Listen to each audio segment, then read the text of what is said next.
नमस्कार, मैं हूं अमीश देवगन। आज आर पार की टक्कर बैटल ग्राउंड से होगी, यानी एयरफील्ड से होगी। आप हैरान हो गए होंगे मुझे देखकर कि मैं इस समय कहां पर हूं। हालांकि मैं नीले अंबर के नीचे हूं, आसमान के नीचे हूं, लेकिन आसमान को भेदने वाली इस मशीन के सामने हूं, जिसका नाम है HTT-40 और ये स्वदेशी है, भारत में बना है, भारत ने बनाया है, भारत के लिए बनाया है। यानी ये आत्मनिर्भर भारत का सबसे बड़ा सबूत है। Make in India, made in India की हम बात करते हैं, लेकिन आपके मन में सवाल होगा कि आज अमीश देवगन आप जमीन पे उतरे हैं और इस पायलट की ड्रेस में क्यों हैं? इस पायलट के एप्रन में आप क्यों हैं? इसका कारण है कि आज हम एक फाइटर जेट की ट्रेनिंग कैसे होती है ये आपको बताएंगे। इसकी पल पल की जानकारी हम आपको देंगे कि फाइटर जेट में कैसे ट्रेन किया जाता है। 200 घंटे की ट्रेनिंग के बाद कोई व्यक्ति पायलट बन पाता है, लेकिन ये सब कुछ हमें करना है चंद घंटों के लिए। हमारे लिए भी एक बड़ा चैलेंज है और हमें सिखाने वालों के लिए भी बड़ा चैलेंज है। हमारी पूरी ड्रिल हुई है, पूरी सिक्योरिटी मेजर्स को ध्यान में रखते हुए और कई सिक्योरिटी ड्रिल्स को ध्यान में रखते हुए, मेडिकल चेकअप को करते हुए हम यहाँ तक पहुँचे हैं। थोड़ी देर पहले धूप थी, इस समय बादल है, हल्की हल्की बारिश भी पड़ रही है, लेकिन मैं ये आपको बता दूं कि आज हम टेलीविजन स्क्रीन के माध्यम से आपके पास वो चीज़ लेकर आएंगे जो शायद अभी तक आपने कभी नहीं देखी। और अंदर इस कैमरा, इस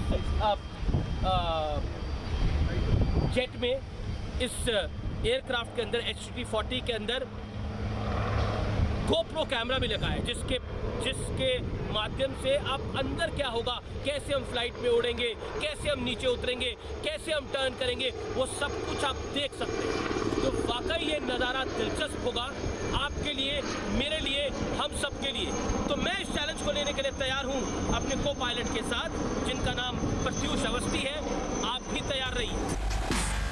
स्टूडियो में बैठकर आर पार की टक्कर तो रोज ही देखते हैं, लेकिन इस बार हम अपने स्टूडियो से 2200 किलोमीटर दूर निकलकर दिल्ली से बेंगलोर पहुंचे।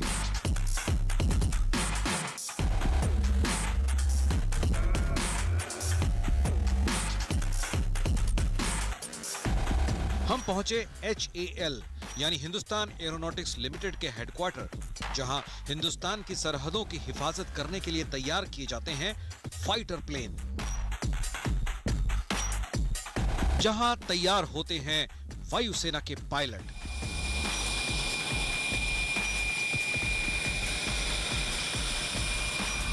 हमें भी मौका मिला HTT-40 में उड़ान भरने का। सरहदों पर उड़ान भरने के लिए हर पायलट को इस फाइटर ट्रेनी एयरक्राफ्ट की ट्रेनिंग पास करनी जरूरी होती है, जिसके बाद वो बनता है फाइटर पायलट।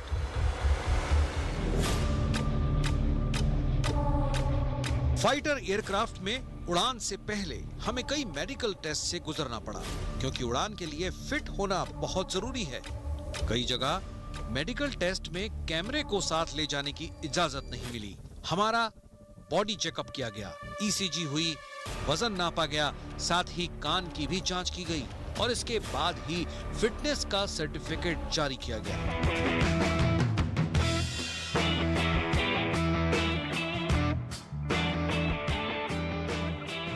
HAL के हेडक्वार्टर्स हम पहुंच चुके हैं और यहाँ से अब हम फ्लाइंग के लिए पूरी तरह से तैयार हैं और हमने सारी तैयारियां कर ली हैं। हमें ड्रिल बता दी गई है, हमारी एक ब्रीफिंग हो चुकी है, मेडिकल चेकअप हो चुका है और यहाँ से अब हम फ्लाइंग के लिए तैयार हैं। जो बहुत आसान चीज़ लगती है वो आखिरकार इतनी मुश्किल क्यों होती है, उसके लिए हर बारीक चीज़ देखनी क्यों पड़ती है, आज पहली बार हम आपको बताएंगे।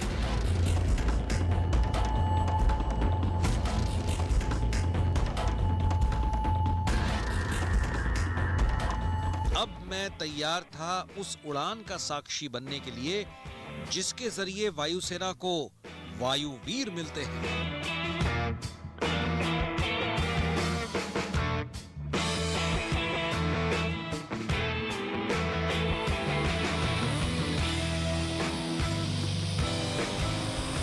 और देखते ही देखते हम रनवे पर पहुंच गए। सामने मेरे तेजस जैसे फाइटर एयरक्राफ्ट उड़ान भरने के लिए तैयार थे।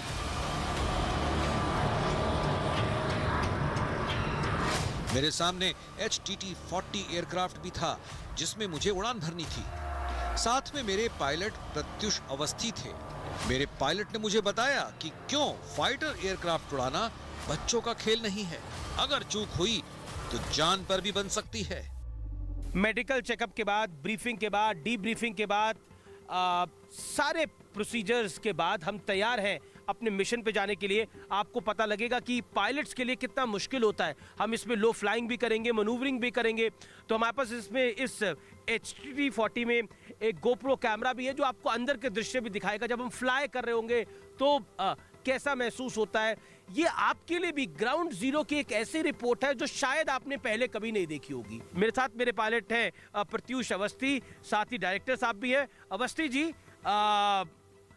क्या लग रहा है आपको? आप हमें अब उड़ाएंगे थोड़ी देर में, यानी you will make us fly? हाँ अमीश जी, आज हमको फ्लाइंग के लिए ले जाएंगे जी। फ्लाइंग से पहले मैं आपको कुछ और ब्रीफिंग्स देना चाहूँगा।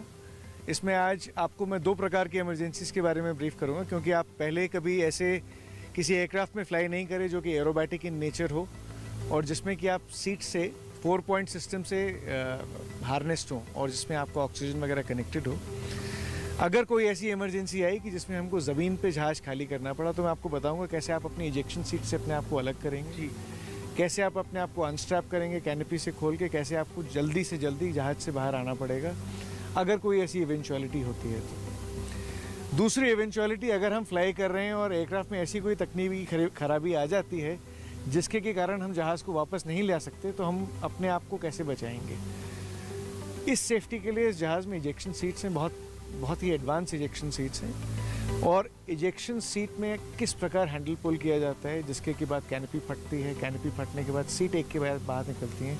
पहले आपकी सीट बाहर निकलेगी, उसके बाद मेरी सीट बाहर निकलेगी। तो ड्रिल आपने अभी करा था थोड़ी देर पहले, तो अभी एक उसके बाद यहाँ पर आने के बाद हुआ, अब ये थर्ड ड्रिल होगा। ये थर्ड ड्रिल होगा जिसमें कि मैं आपको इजेक्शन सीट हैंडल कैसे खींचा जाता है इस बात की ब्रीफिंग दूंगा और उसके बाद क्या क्या प्रक्रियाएं होती हैं, किस प्रकार आपकी सीट रॉकेट मोटर्स के ज़रिए एयरक्राफ्ट छोड़ के बाहर चली जाती है और आपकी शरीर पे किस तरह के फोर्सेस आते हैं।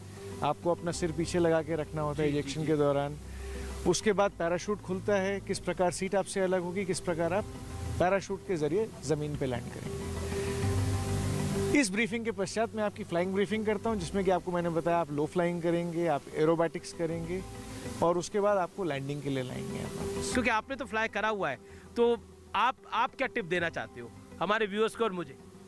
नहीं, बस आप अपने आप पर कॉन्फिडेंस रखिए जी। इसमें कोई प्रॉब्लम नहीं है। ये हमारा डिज़ाइन किया हुआ एयरक्राफ्ट है। जी। It is 100% safety and secured aircraft. इसमें कोई आपको दिक्कत नहीं होगी। बस आप इस एयरक्राफ्ट में आप उड़ने जा रहे हैं जो अगले 40 साल हर एक एयरफोर्स के पायलट्स इसी में स्टार्ट करेंगे अपनी ज़िंदगी।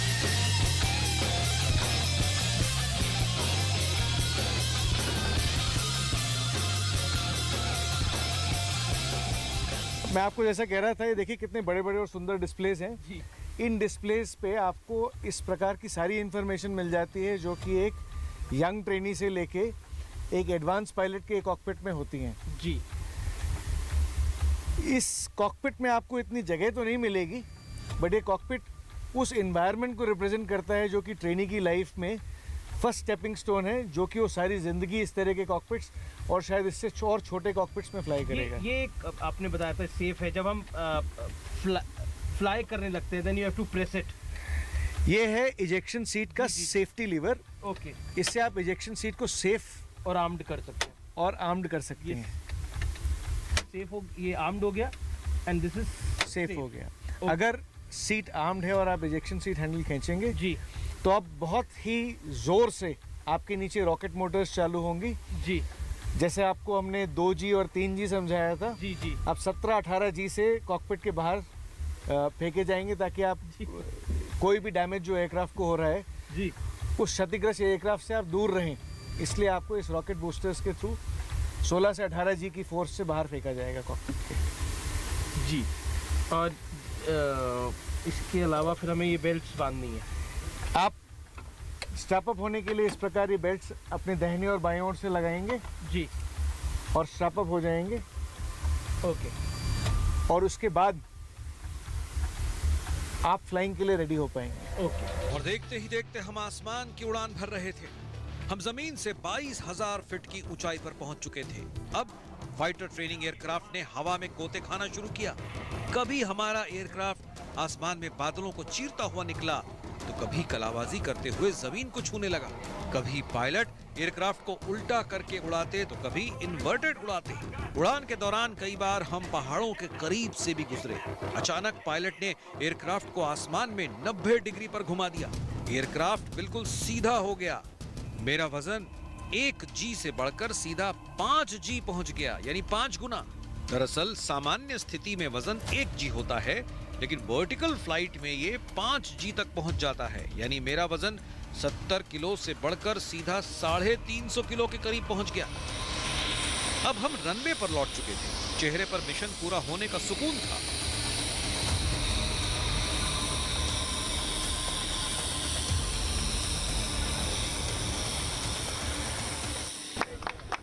नहीं, बहुत बहुत अच्छा है। और आई थिंक अवस्थी जी बताएंगे ज़्यादा कि किस तरह से हम पहाड़ों के बीच में गए और फिर एक तरह तो बादल के बीच में भी चले गए थे, तो अवस्थी जी उसके बारे में बताएंगे। लेकिन इस समय मेरे कान बंद हैं और ज़्यादा सुनाई नहीं दे रहा, और ऐसा लगता है कि मतलब बहुत बहुत वज़न मेरे पे डाला गया है और मैं बहुत जिसे कहते हैं पानी की प्यास लग रही है, तो इस तरह का महसूस हुआ। लेकिन अवस्थी जी हैं, पानी की मुझे बड़ी प्यास लग रही थी, जैसा मैंने बताया। मुझे thank you for the water. Pratyush ज़्यादा बता पाएंगे। प्रत्यूष, अब आप बताइए, हम बादलों के बीच में से भी गए, हमने पहाड़ भी देखे, कितना जी हमने लिया और हाउ आई वाज। अमीश जी, आज हमारा प्रयास ये था कि आपको इस प्रकार की फ्लाइंग दिखाई जाए जो आपने ना कभी देखी हो जी, ना आपको कोई सिविल एविएटर कभी दिखा पाएगा। तो जिस प्रकार की फ्लाइंग हमारे ट्रेनीज करेंगे इस जहाज़ पे, कल के जो ट्रेनीज होंगे, फ्यूचर ट्रेनीज जो हमारे हैं, उस प्रकार की हमने आपको फ्लाइंग दिखाई। हमने आपको आज एक लो लेवल नेविगेशन का डेमोन्स्ट्रेशन दिया था, जिसमें कि हम आपको टेरेन के काफ़ी नज़दीक ले गए। आपने देखा जहाज़ कितना स्टेबल और नाइसली फ्लाई कर रहा था उस समय। उसके बाद हमने आपको थोड़ा इस बात से अनुभव कराया कि जब हमारे ट्रेनीज एरोबैटिक सीखते हैं, दैट मीन्स हवा में कलाबाजियाँ लगाना सीखते हैं, मनूवर करते हैं, तो उनके शरीर पे किस प्रकार के फोर्सेस आते हैं। तो आपने आज देखा कि हमने लूप किए, बैरल रोल्स करे। एक टाइम तो आपने प्लेन को फुल का ऐसा कर दिया था, हाँ, सीधा खड़ा कर दिया। तो उस प्रकार आपने देखा कि शरीर पे काफी जोर आता है, काफी आता है। तब आपकी आंखों के सामने। कितना टन वजन होगा तब वो? आपका वजन करीब 4 या 5 जी जो हम खींच रहे थे, उसमें आप 70 किलो के करीब के लगते हैं, तो आपका वजन हो गया होगा 350 किलो जी। 350 किलो के वजन पे जब मैंने आपको बोला था अपना हाथ उठाइए, तो आप अपना हाथ भी नहीं उठा पाए थे, आपका हाथ आपके घुटने पे रह गया जी। और जब हम बादलों के बीच में से गए तब थोड़ा लग रहा था। हाँ, बादलों के बीच से ले जाने का आपको अनुभव इसलिए कराया क्योंकि बादलों के बीच से जब जाता है इंसान, तो उसके विजुअल क्यूज फॉर फ्लाइंग खत्म हो जाते हैं। दुनिया ऊपर है, जमीन कुछ नहीं दिख रहा था ना, जमीन आसमान का कोई ब्लाइंड पैच भी होता है, जमीन आसमान का अंतर नहीं आपको समझ में आता। आपको ये नहीं पता चलता जमीन नीचे है या आसमान नीचे है, कौन सी साइड ऊपर है। तो ये अनुभव कराने के लिए मैं आपको क्लाउड्स में ले गया था। जब इंसान क्लाउड्स में, कोई पायलट क्लाउड्स में फ्लाई करता है, तो इंस्ट्रूमेंट्स के तो लो फ्लाइंग भी करी हमने थोड़ी। आपने लो फ्लाइंग करी, जो मैंने आपको बताया, लो लेवल नेविगेशन, जिसमें आप टेरेन के बहुत नज़दीक थे, बहुत करीब थे, और उसमें आपने अनुभव किया कि आपको ज़मीन जो दूर दूर से चीज़ें दिख रही थी, कुछ नहीं दिखता, सिर्फ जो आपके पास होता है। जब फाइटर पायलट्स भी फ्लाई करते हैं तब वो भी लो लेवल फ्लाइंग ही ज़्यादा करते हैं या हाई लेवल फ्लाइंग करते हैं? ये मिशन पे डिपेंडेंट होता है कि आप किस प्रकार का मिशन कर रहे हैं। तो लो लेवल मिशंस भी होते हैं, मीडियम ऑल्टीट्यूड भी होते हैं, हाई ऑल्टीट्यूड मिशंस भी होते हैं। हम लोग एयरफोर्स में कोशिश करते हैं कि कम टाइम में ज़्यादा सिखाएं, और जो बच्चे कैचअप नहीं कर पाते उनको हम तो ये अगर आप एयरफोर्स में जाना चाहते हैं, ये उन व्यूअर्स के लिए है जिनके बच्चे एयरफोर्स में जाना चाहते हैं, पायलट बनना चाहते हैं, तो आपको अपनी ग्रास्पिंग पावर जो है वो बहुत स्ट्रांग रखनी पड़ेगी। मतलब अगर आप जल्दी नहीं सीख पाएंगे तो फिर आपके लिए थोड़ा टफ होगा इसको क्रैक करना। है राइट? बिल्कुल आपने सही। देश को आज़ाद हुए अमृत महोत्सव हम मना रहे हैं। इस देश में आत्मनिर्भर भारत, मेक इन इंडिया की बात होती है। हम HCL में मौजूद हैं, हमारे साथ डायरेक्टर डिज़ाइन अरूप चटर्जी इस समय मौजूद हैं। उनसे जानने और समझने की कोशिश करेंगे कि HTT-40 ये जो एयरक्राफ्ट है ये कितना महत्वपूर्ण है भारत के लिए, भारतीय वायुसेना के लिए, क्योंकि 75 साल हो गए भारत को आज़ाद हुए। ये अमृत महोत्सव हम मना रहे हैं, इसके क्या मायने हैं? आपके दिलों में जब आप कहते हैं कि हम आत्मनिर्भर भारत की बात करना चाहते हैं, आत्मनिर्भर भारत की बात सुनना चाहते हैं, तो इसके क्या मायने हैं चटर्जी साहब? HPT 32 1984 में इंडक्ट हुआ था सर्विसेज में, और 1984 से 2009 तक जितने पायलट्स, जितने एयरफोर्स के ऑफिसर्स पायलट्स थे, उन्होंने उसी में ट्रेन हुए थे। वो भी HAL का डिज़ाइन किया हुआ था। लेकिन जब हमने 84 में उसको इंडक्ट किया तो एक एयरक्राफ्ट का लाइफ जो होता है, सर्विस लाइफ अराउंड 30 ईयर्स होते हैं। तो आफ्टर दैट हम लोगों ने प्रपोजल देना चालू किया कि एक नया एयरक्राफ्ट डिज़ाइन किया जाए, क्योंकि वो जब आउट ऑफ सर्विस हो जाएंगे तो हमको एक नया एयरक्राफ्ट चाहिए। हम लोगों ने 1998 2003 में प्रपोजल दिए थे, लेकिन उस वक्त में और कुछ वो आगे बढ़ी नहीं थी। और उस टाइम में HAL का भी पॉलिसी ये था कि हम जब फंडिंग मिलता था हमको कस्टमर से, तभी हम डिज़ाइन करते थे। उसके बाद DAC से अप्रूवल मिला 2010 को कि हम लोगों को 75 एयरक्राफ्ट, क्योंकि इमीडिएट रिक्वायरमेंट है, ग्राउंड हो गया था HPT 32, खरीदना चाहिए बाहर से बाई, और 106 एयरक्राफ्ट जो और हम इनको चाहिए एयरफोर्स को, ये इंडिजिनस एयरक्राफ्ट बनानी है। तो एयरफोर्स वेंट अहेड, उन्होंने ये 75 एयरक्राफ्ट पिलटस PC-7 स्विस एयरक्राफ्ट जो है उन्होंने खरीद लिया। HAL ने 2010 में ही इसका एक डिटेल प्रोजेक्ट रिपोर्ट सबमिट किया, जिस प्रोजेक्ट रिपोर्ट से उन्होंने फंड मांगा to design and develop this aircraft. लेकिन वो फंड हमको मिला नहीं, वो DPR कहीं अप्रूव नहीं हुआ for some reason. Then HAL took the decision कि 2013 में कि वो अपना फंड यूज़ करेगा। आज तक इसके पहले HAL ने कभी अपना फंड यूज़ नहीं किया था। 2013 में 587 करोड़ का ये प्रोजेक्ट सैंक्शन किया HAL board, and actual design start की HAL। Proper design was started in 2013। 2018 में इसने फर्स्ट स्पिन ट्रायल किया। उसके बाद हमको ये प्रूफ करते करते 6 टन स्पिन सर्टिफाई करने के बाद 18 से 3 साल लग गए कि हमने 2021 में हमने ऑल स्पिन ट्रायल कंप्लीट किए। This aircraft is now totally cleared. हमने हर डॉक्यूमेंट अभी DRDO सेमिलैक को दे दिए हैं, and we got all the support from CEMILAC, from DGQA, from air force, जिन्होंने AST ग्रुप, जिन्होंने हमारे साथ ये फ्लाइट ट्रायल्स किए हैं, सब लोगों ने सपोर्ट किया है। और उसके बाद हमने अपना डॉक्यूमेंट सबमिट किया है। प्रोबली नेक्स्ट 1 मंथ ये एयरक्राफ्ट की सर्टिफिकेशन कंप्लीट हो जाएगी।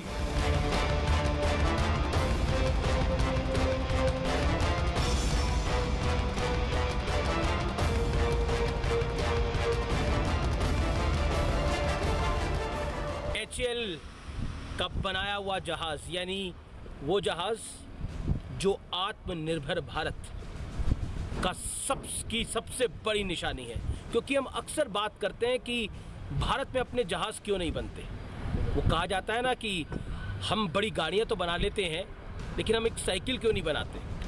तो HT-40 वो जहाज है जिसमें हर पायलट को उससे गुजरना पड़ता है। यानी अगर आप पायलट बनना चाहते हैं तो आपको HT-40 उड़ाना पड़ता है। और 40 साल बाद कोई जहाज कमीशन हुआ है, तो कितना महत्वपूर्ण है ये।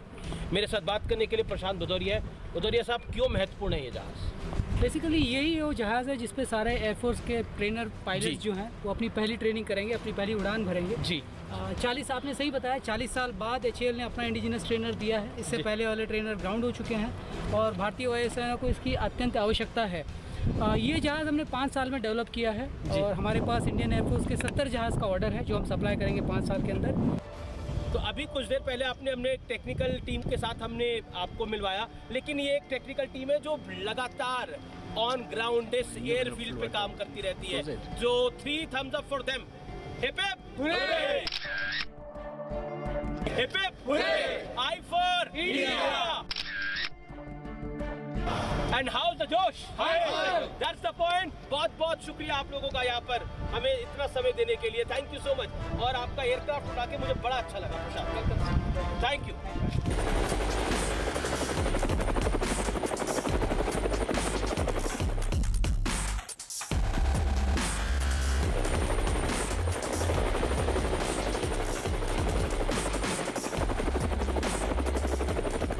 आज कुछ देर पहले हमने HTT-40 को फ्लाई करा, लेकिन वो वायुवीर था। और अब बात है वायु चील की, यानी किस तरह से पायलट्स को तैयार किया जाता है वो हमने आपको बताया। लेकिन अब हम HAL के उस हैंगर पे हैं जहां पे तमाम हेलीकॉप्टर्स हैं, और आज हम आपको उन हेलीकॉप्टर्स को भी दिखाएंगे जिनसे बॉम्ब फेंके जा सकते हैं।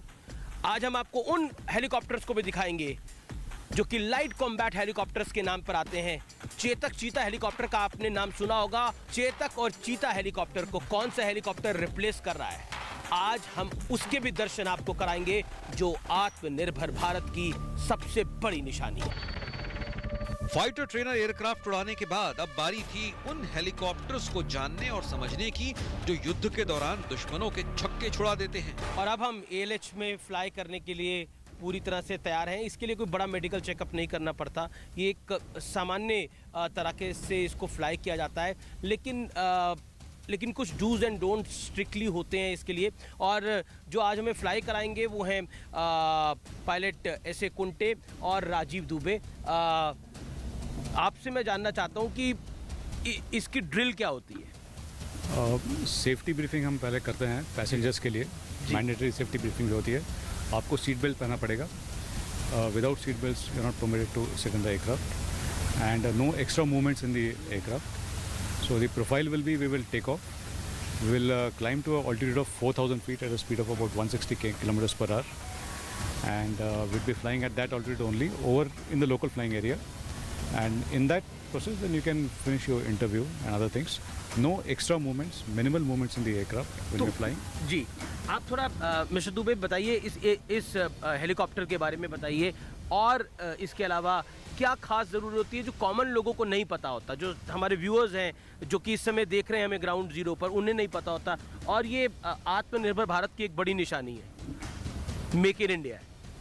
Yeah, obviously this helicopter is Make in India, the first helicopter of Make in India, and it has the capability to land बहुत ही हाई ऑल्टीट्यूड तक। हाँ, 6 किलोमीटर तक ये इसने अपनी लैंडिंग दिखाई है। हाईएस्ट लैंडिंग प्लेस अमर सोनम जो है वहाँ पे भी इसने अपना लैंडिंग दिखाया है। मेक इन इंडिया का सबसे बड़ा उदाहरण एडवांस लाइट हेलीकॉप्टर भारत का स्वदेशी हेलीकॉप्टर है। युद्ध के समय सेना के लिए ये बहुत कारगर साबित होते हैं। हमें इसमें बैठने और युद्ध के वक्त इसकी जरूरत को समझने का मौका भी मिला। 5 प्रोटोटाइप हम लोगों ने बनाया है। आप जिस हेलीकॉप्टर में बैठे हुए हैं वो उसमें से एक है। अच्छा, ये वो 1984 वाला हेलीकॉप्टर है। 84 से जो डिजाइन किए थे, आफ्टर दैट हम लोगों ने 5 प्रोटोटाइप बनाए। तभी ये मशीन बड़ी खुली नजर आ रही है इसके अंदर। क्योंकि ये प्रोटोटाइप हेलीकॉप्टर है, इसमें हम लोग इसको एक्सपेरिमेंट करते रहते हैं, कंटिन्यूअस हम लोग इंप्रूवमेंट करते रहते हैं। आज भी ALH का इंप्रूवमेंट होता रहता है। ओके। हम लोगों ने जब शुरू में सप्लाई किया 2001 में आर्मी और तो हम लोगों ने पहला हेलीकॉप्टर सप्लाई किया था 2001 जी। उस दिन के बाद से आज तक हम लोगों ने आर्मी एयरफोर्सेस को 300 हेलीकॉप्टर सप्लाई किए हैं। जो हेलीकॉप्टर्स हमारे 3,80,000 के ऊपर आवर्स उड़ चुके हैं।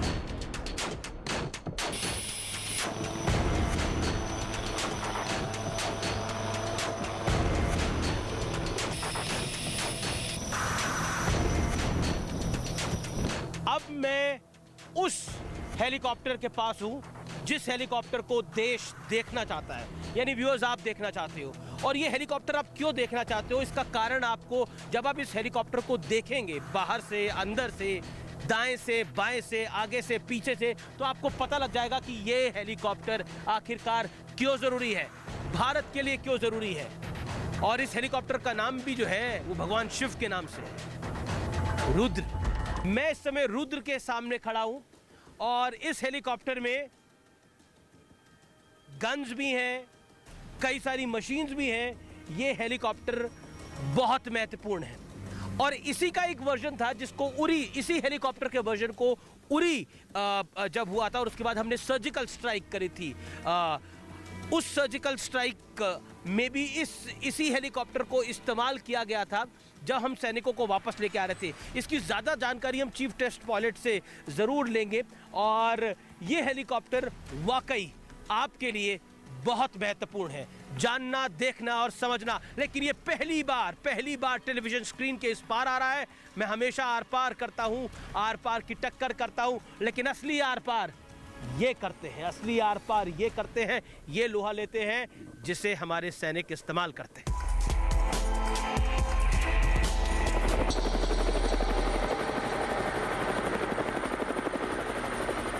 इस हेलीकॉप्टर का नाम ही इतना इंटरेस्टिंग है, रुद्र, जो कि भगवान शंकर के नाम से है। और अब आप इस हेलीकॉप्टर को तो देश देखना चाहेगा, हमारे व्यूअर्स देखना चाहेंगे। और मुझे पता है कि जब हम इस हेलीकॉप्टर के बारे में बता रहे हैं तो एक मुझे तो याद आ रहा है कि जब हमने सर्जिकल स्ट्राइक करी थी, सर्जिकल स्ट्राइक के बाद भी क्या इस हेलीकॉप्टर का इस्तेमाल हुआ था सैनिकों को लाने के लिए, या फिर ध्रुव, वो तो ध्रुव था? ध्रुव था, वो ध्रुव का इस्तेमाल करा था, वो यूटिलिटी वर्जन, वो पूरा एक्सट्रिकेट करने के लिए उनको उस टाइम पे, एंड काफ़ी उसका इस्तेमाल होता रहता है regularly. Okay. And operation area में ना आगे। तो व्यूअर्स के लिए आपने उरी फिल्म देखी होगी, विक्की कौशल और कटरीना कैफ की, तो हालांकि शादी भी हुई है अभी, लेकिन आपने उरी फिल्म देखी होगी। उरी फिल्म के अंदर भी जब वो, आप उस फिल्म को मैं जिक्र इसलिए कर रहा हूँ कि उस फिल्म के अंदर जब सैनिक जा रहे होते हैं और उनको पिकअप करना होता है, तो इसी के दूसरे वर्जन जो यूटिलिटी है ध्रुव, उसका इस्तेमाल हुआ था। I am right? Absolutely correct. It's one of the best platforms available combat helicopters in the world. It's a modification of the basic ALH version in which we just flew. If you can focus there, you have a rocket pod, 70 mm rocket pod here. You can put air-to-air missiles. Currently we are doing air-to-ground missile integration. Okay. That is a Helena missile developed by DRDO. It's being integrated. So it will become a very potent weapon platform. Okay. अब आप जरा बताइए ये missile कौन सी है, gun कौन सी है? Mic लेके। ये है एयर टू एयर मिसाइल मिस्ट्राल। ये एयर टू एयर मिसाइल है। इसको हम दूसरे एयरक्राफ्ट, चाहे फाइटर हो, चाहे हेलीकॉप्टर हो, चाहे ड्रोन हो, उसके अगेंस्ट यूज कर सकते हैं। और ये एयर टू एयर, ये रॉकेट्स हैं 71 mm। Rocket launcher. हाँ, इसमें इतने रॉकेट आते हैं, इसके 4 लगा सकते हैं। 3, 4, 7, 10, 12, 12 हैं। 12 के ऐसे हम 4 पॉड लगा सकते हैं। ऐसे 4 लगा सकते हैं? 4 लगा सकते हैं, हाँ, डिपेंडिंग ऑन द रिक्वायरमेंट। तो we'll have to remove this. ये बड़ा सिंपल है, इसको निकाल के फटाक से अलग से दूसरा वाला लग जाता है। तो इसी से चलते हैं? हाँ, और इसका हम एयर टू ग्राउंड मिसाइल भी लगा सकते हैं, एंटी टैंक, एंटी पायलट। मैं आपसे जानना चाहता हूँ कि उस तरफ भी देख लेते, ये आगे। हाँ जी,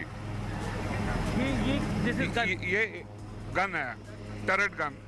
ये ना एक जॉयस्टिक से भी कंट्रोल होता है, आपके हेलमेट से भी कंट्रोल होता है। हेलमेट से कंट्रोल, जहाँ पे पायलट देख रहा है क्रॉस होता है उनकी आंखों के सामने। इंटरेस्टिंग है ये तो और इसके साथ भी हम कपल कर सकते हैं। ये अपना इलेक्ट्रो ऑप्टिकल बॉर्ड जो पहले दिखाया था आपको। ओके। जैसे ये है, ये इसमें IR सेंसर है, लेज़र गाइडेंस है, सब कुछ है इसमें। तो इसके हिसाब से भी इसको कपल कर सकते हैं। चाहे रात को अगर कुछ दिख नहीं रहा तो ट्रेन करके फायर कर सकते हैं। और इस गन से नॉर्मली कितना फायर होता है? इसका रेट ऑफ फायर 200-300 के हिसाब से बड़ा वाला कार्ट्रिज है। डिफरेंट वेरिएंट्स हैं, आर्मर पेनिट्रेशन है, ऐसे करके ना। एंटी पर्सनल है। और जैसे सेफ्टी के लिए ऊपर देखिए, ऊपर ना ये और ये ऐसे 4 लगे जहाज पे। तो अगर कोई मिसाइल किसी ने मारा है जहाज पे, वो सेंस करके एंटी मिसाइल डिफेंसेस शुरू करता है। लेज़र कोई पॉइंट कर रहा हो तुम्हारे पे, वो पता लग जाता है। तो पायलट को हमेशा पता होता है कि कुछ उस पर भी वार आ रहा हो। देयर आर 4 स्टेशन जो बोलते हैं ना, ये चौथे स्टेशन, तीसरा और चौथा स्टेशन है। 1, 2, 3, 4। तो आपको जो चाहिए वो लगा सकते हैं। और अभी इंक्वायरीज आ रही है कि एंटी ड्रोन कोई वेपन हो, छोटा गन हो, जो एक रैपिड फायर, तो हम वो भी इंक्वायर कर रहे हैं क्या लगा सकते हैं। ये पिन भी इसी के लिए होता है? ये पिन होता है, जो भी ऐसा लाल होता है, it has to be removed before flying. ये सेफ्टी है कि अगर कोई गलती से भी ना निकल जाए ऑन ग्राउंड। ये इसमें फ्लेयर और शार्प है। अगर किसी ने इस जहाज पे मिसाइल दागा, एंटी एयरक्राफ्ट मिसाइल, तो ऑटोमेटिकली ना ये जो सेंसर वगैरह हैं, ये सेंस करके इसको ऑटोमेटिकली डिप्लॉय करेंगे। तो मिसाइल इस शार्प या फ्लेयर पे अट्रैक्ट होकर चला जाएगा, जहाज पे नहीं आएगा। तो मतलब अगर दुश्मन ने, मैं इसको ऐसे बोलूं, अगर दुश्मन ने इसको शूट करने के लिए, रुद्रा को शूट करने के लिए कोई मिसाइल दागा, तो ये ऑटोमेटिकली बाहर आ जाएगा एंड फायर करेगा। डिपेंडिंग ऑन द मिसाइल ये फ्लेयर या शार्प फायर करेगा, वो सब ये सेंसर पकड़ लेगा, चारों तरफ से इट इज़ कवर्ड, तो automatically it is safety major for the pilot, for the aircraft. ये जो आपको पीछे शोर सुनाई दे रहा था, ये चॉपर की इधर एक टेस्टिंग हो रही है, इस वजह से ये शोर सुनाई दे रहा था। नॉर्मली बैटलफील्ड में भी इसी तरह का शोर आपको सुनाई देता है। लेकिन पायलट मैं एक आपसे जानना चाहता हूँ, कई बार हम देखते हैं कई इंसिडेंट्स होते हैं, हेलीकॉप्टर क्रैश भी हो जाते हैं, कई ऐसे इंसिडेंट्स होते हैं, हाल में भी हमने देखा कि एक हेलीकॉप्टर सीडीएस का भी क्रैश हो गया। सो क्या एक थॉट आता है आपके मन के अंदर, बिकॉज ज़रूर व्यूअर इसको जानना चाहो, समझना चाहेगा। नहीं देखो, जब भी कोई क्रैश होता है जी, it is very difficult to understand what kind of pressure the pilot और the crew were at that time. जी जी, इंक्वायरी होती है, but inquiry can never determine कि क्या उसकी मेंटल स्थिति, क्या प्रेशर थे उस टाइम पे, which has forced him to take course of action which led to that. पर एक जो कहते हैं ब्लैक बॉक्स जो है वो सब कुछ बता देता है। पर हम एक काम कर सकते हैं, जैसे हमने हमारे जहाज में ऐसी चीज़ें लगाई हैं which are constantly making the pilot aware of the situation around.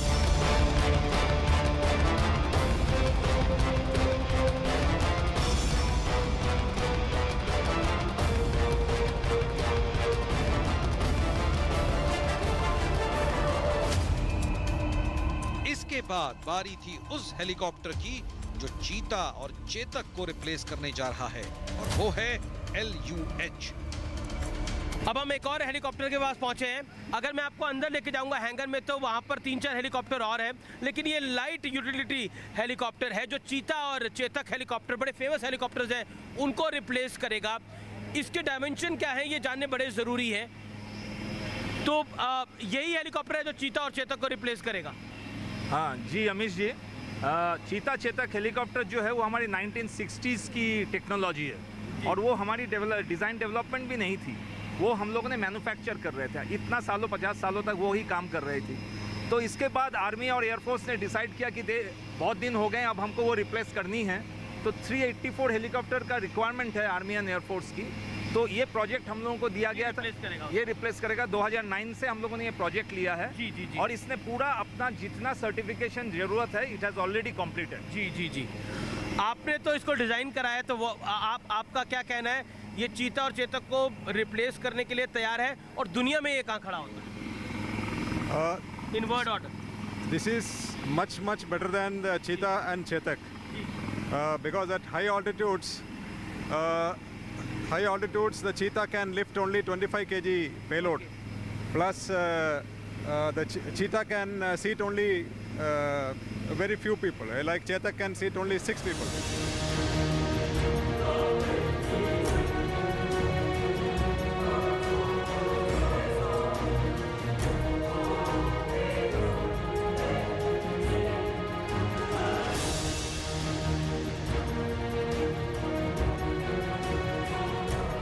अब मैं एक ऐसी हेलीकॉप्टर के सामने हूँ, जो कि एक ऐसे चॉपर के सामने हूँ जो कि आने वाले 10 साल के अंदर भारत का भविष्य तय करेगा, यानी भारत की एविएशन इंडस्ट्री का भी भविष्य तय करेगा।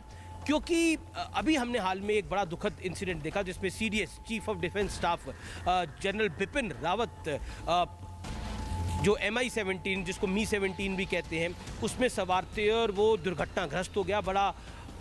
बहुत अनुभवी पायलट के साथ वो थे, और ये बहुत ही बड़ा हादसा था, और इसने पूरे देश को झकझोर दिया। और ये भी एक बड़ा कारण है कि आज हम यहाँ पर हैं। लेकिन ये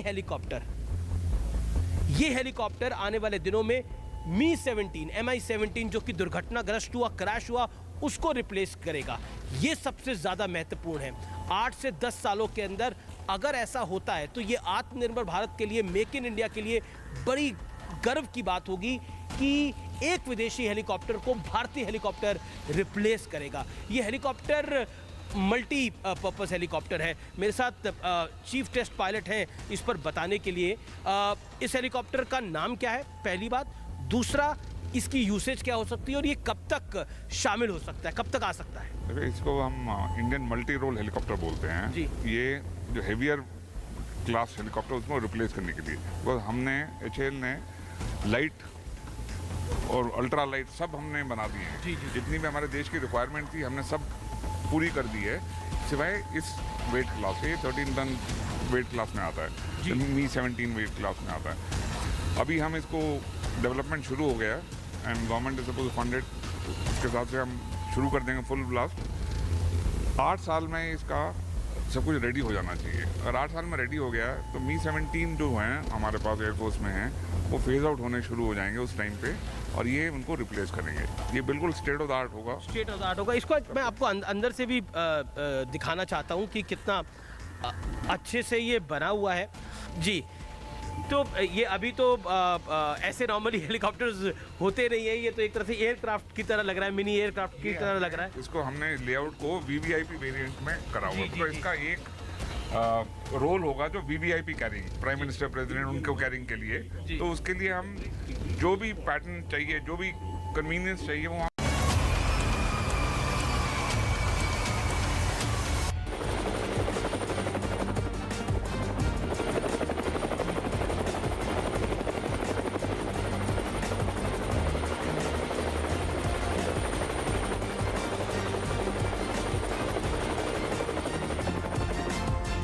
और अब मैं मौजूद हूँ लाइट कॉम्बैट हेलीकॉप्टर के पास। ये वही हेलीकॉप्टर है जिसको झांसी में प्रधानमंत्री मोदी ने एयरफोर्स को हैंडओवर किया, और ये अपनी तरह का एक अनोखा हेलीकॉप्टर है जो कारगिल के युद्ध के बाद एयरफोर्स को भी लगा और HAL को भी लगा कि इस तरह का एक हेलीकॉप्टर होना चाहिए, इसीलिए ये नेसेसिटी है। और ये इस हेलीकॉप्टर की स्पेसिफिकेशंस क्या हैं वो हम जानेंगे कि आखिरकार युद्ध में खासतौर पर भारत जो अपने बॉर्डर्स को प्रोटेक्ट करता है वो हाइट्स में है, सियाचिन हो गया और इसके अलावा करगिल हो गया।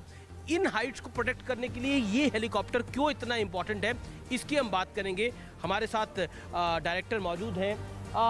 मैं आपसे जानना चाहता हूं कि ये हेलीकॉप्टर अभी कुछ दिन पहले प्रधानमंत्री मोदी ने भी झांसी में हैंडओवर किया एयरफोर्स को, इसकी ज़रूरत पोस्ट कारगिल वॉर हमें पता लगी। जी, आफ्टर 1999 कारगिल वॉर के बाद तब हम लोगों ने रियलाइज़ किया, एयरफोर्स ने भी रियलाइज़ किया कि एक ऐसी हेलीकॉप्टर चाहिए, कॉम्बैट हेलीकॉप्टर, जिसको हम वेपन लगा सकते हैं, जो उस हाइट में जब सियाचिन ग्लेशियर हो उस जगह में वो लैंड कर सके, टेक ऑफ कर सके, काम कर सके। ऐसी कोई हेलीकॉप्टर दुनिया में थी नहीं। दुनिया में ऐसी कोई हेलीकॉप्टर आज तक नहीं है जो 6 किलोमीटर हाइट में सियाचिन ग्लेशियर के वैसी जगह में, उसके यहाँ पे जो भी हमारे हेलीपैड्स हैं वहाँ पे लैंड कर पाए, टेक ऑफ कर पाए और उड़ पाए। हम लोग बात करते हैं डिफरेंट की अपाचे एंड अदर हेलीकॉप्टर से, उन लोग उड़ सकते हैं लेकिन उस हाइट में कोई लैंड नहीं कर सकता। इसमें दो पायलट्स की आवश्यकता होती है, एक आगे एक पीछे। हाँ देखिए, मतलब इसका थोड़ा पैटर्न अलग है। आप देखिए इसमें त्रिशूल बना हुआ है, भगवान शंकर का भी त्रिशूल होता है वैसे तो, त्रिशूल बना हुआ है। ये हेलीकॉप्टर की लुक एंड फील आप देखेंगे तो थोड़ा डेंजरस हेलीकॉप्टर दिखता है, ये दुश्मन इससे थर कांप जाए। ये खतरनाक हेलीकॉप्टर दिखता भी है, और जब इस इमीडिएटली कुछ दिन पहले जो हम लोगों का चाइना का वहाँ पे प्रॉब्लम हुआ था, तो इस हेलीकॉप्टर को ले गया था, हम लोगों ने ले गए थे वो चाइना वाले को डराने के लिए, क्योंकि वो देखने में ही खतरनाक है।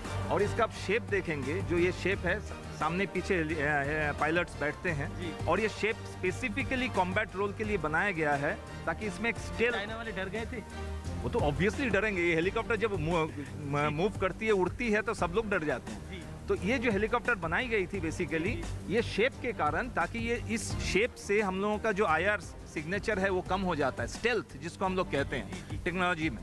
तो इसका रडार में इसको पकड़ना मुश्किल है। इस हेलीकॉप्टर का शेप इसलिए बनाया गया, पतला सा स्लीक शेप है जिसका IR सिग्नेचर खत्म हो जाता है। देखिए तो करीब करीब दो लोग बैठ सकते हैं इसके अंदर आगे पीछे। और जैसा अभी बताया डायरेक्टर ने कि इंटरेस्टिंग है कि जब चाइना के साथ गलवान क्लैश हुआ था हमारा, तभी इस हेलीकॉप्टर का इस्तेमाल हुआ था। तो ये काफ़ी इंटरेस्टिंग फैक्ट्स हैं, तो शायद आपने अभी तक अखबारों में पढ़े होंगे लेकिन देखा तो नहीं होगा, मुझे यकीन है। पहली बार आप इसको देख रहे हैं तो अच्छे से देख लीजिए, वीडियो भी बना लीजिए अपने घर के अंदर, जो आपके लिए ज़रूरी है क्योंकि फिर दोबारा आपको ये देखने को नहीं मिलेगा। ये एक ऐसा हेलीकॉप्टर है जो कि बड़ी हाइट्स पे बहुत बड़ी यूसेज कर सकता है और मल्टीपर्पज़ है। ये देखिए इसके सामने जो गन लगा हुआ है 20 mm टरेट गन है। इसका एक खूबी ऐसी ये है कि जो हेलमेट पहनते हैं पायलट्स, जब पायलट्स हेलमेट के साथ पायलट अपना सर घुमा के जब वो डिटेक्ट करते हैं टारगेट, ये टरेट गन भी अपने आप घूमती है और देन वो फायर करते हैं जी। So this is the turret gun, 20 mm turret gun इसमें लगा हुआ है। देव gun and this is the gun. पिछले 45 मिनट में आप समझ ही गए होंगे कि ये कार्यक्रम हमने क्यों बनाया। हम ग्राउंड जीरो पे क्यों उतर के आए। वैसे तो हम स्टूडियो से डेली कार्यक्रम करते हैं, लेकिन ग्राउंड जीरो पे उतर के ये आपको समझाना ज़रूरी था कि भारत की काबिलियत, क्षमता, ताकत, कैपेबिलिटी बड़ी मजबूत है और बड़ी सॉलिड है। अगर साधारण शब्दों में बोले, बड़ी सॉलिड है। इसीलिए हमने आपको, जब हमने HTT 40 को उड़ाया, जिस पे पायलट्स ट्रेनिंग करते हैं, ये बताने की कोशिश करी कि कितने घंटों की ट्रेनिंग के बाद पायलट्स ट्रेन होते हैं और कितनी कठिन वो ट्रेनिंग होती है, जिसमें हमारे पायलट अवस्थी थे। उसके बाद हमने आपको हेलीकॉप्टर दिखाया, वो हेलीकॉप्टर भी दिखाया जो करगिल तक गया, वो हेलीकॉप्टर भी दिखाया जिसने चाइना को डराया। मैं उस हेलीकॉप्टर में इसमें बैठा हुआ हूं जिसने चाइना को डराया। इसीलिए महत्वपूर्ण है हमारे लिए समझना, आपके लिए समझना, भारतवासियों के लिए समझना कि भारत की क्षमता अचूक है, भारत की ताकत अटूट है। इसीलिए सारे जहां से अच्छा हिंदुस्तान हमारा। जब हम आत्मनिर्भर भारत की बात करते हैं तो वो सिर्फ एक शब्द नहीं होता, वो एक भावना होती है। वो एक भावना होती है हर भारतीय की, जो दिल से निकलती है। Made in India, make in India सामान्य बातें नहीं है। वो ऐसी बात है जो हर भारतवासी को, कोई भी आप कपड़ा भी लेते हैं तो उसको पलट के देखते हैं कहां बना हुआ है। सोचिए, टेक्नोलॉजी एडवांसमेंट के इस दौर में, क्योंकि मैं बैंगलोर में हूं, बैंगलोर जो है वो IT हब भी कहा जाता है, IT कैपिटल ऑफ इंडिया भी कहा जाता है। लेकिन technologically we have arrived, because जो हेलीकॉप्टर हम बना रहे हैं भारत के अंदर, ऐसे हेलीकॉप्टर दुनिया में कहीं नहीं बन रहे। इसलिए पिछले 45 मिनट आपको यह समझाना, बताना बड़ा जरूरी था कि भारत के वायुवीर कैसे हैं। भारत के वायुवीर कैसे हैं, यह आपको बताना बेहद आवश्यक था। इसीलिए आज हम ग्राउंड जीरो पे उतरे और आपको एक एक करके हर बारीकी से रूबरू कराया। हमने फाइटर जेट को भी चलाया, हमने हेलीकॉप्टर को भी चलाया, जिसमें हम बैंगलोर गए, फिर हमने कुछ पहाड़ों को देखा, हमने बैंगलोर सिटी को ऊपर से देखा, जिसमें हमने मनूवरिंग करी, जिसमें हमने ये दिखाया कि किस तरह से दुश्मन पे वार किया जा सकता है। मुझे उम्मीद है ये कार्यक्रम आपको अच्छा लगा होगा और आप अपना फीडबैक ट्विटर के माध्यम से, फेसबुक के माध्यम से, इंस्टाग्राम के माध्यम से हमें जरूर देखें। नमस्कार, जय हिंद।